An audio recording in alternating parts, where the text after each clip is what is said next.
هنعمل حصان بحر بالفوم.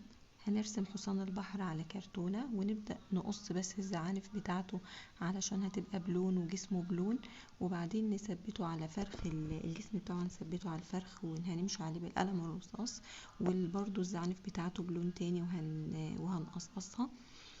وبعدين اهم حاجة ان الجسم الاساسي الكرتون يكون موجود معايا مرموهوش، واقص بطنه وعينه وبقه كل واحد لوحده عشان بقه هيبقى بلون وعينه بلون وبطنه ماهيش بلون، ولكن المفروض ان انا هحددها عليه كده وهمشي عليها بالقلم الرصاص.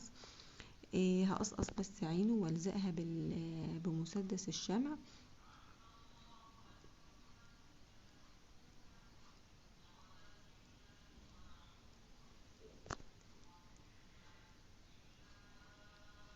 هبدأ امشي بالقلم الرصاص على بطنه واحدد بطنه. في خطوط موجودة في بطنه منساش اللي انا اعملها.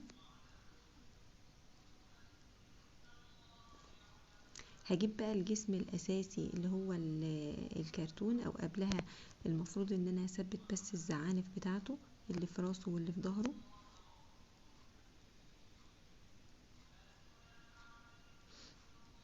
بعد ما هلزقها بمسدس الشمع المفروض بقى ان انا هبدأ الزق عينه، وعلشان احدد مكان عينه لازم اجيب الرسمة الاساسية بتاعتي اللي انا مفرغاها اصلا واثبت العين،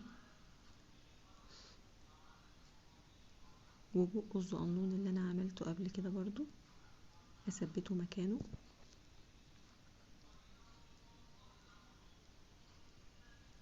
بعد ما ثبت عينه وبقه والزعانف بتاعته همشي بقلم السبورة او قلم الماركر على جسمه كله، وطبعا في الزعانف برضو فيها خطوط ما ننساش اللي احنا نعملها، وده يبقى الشكل النهائي لحصان البحر.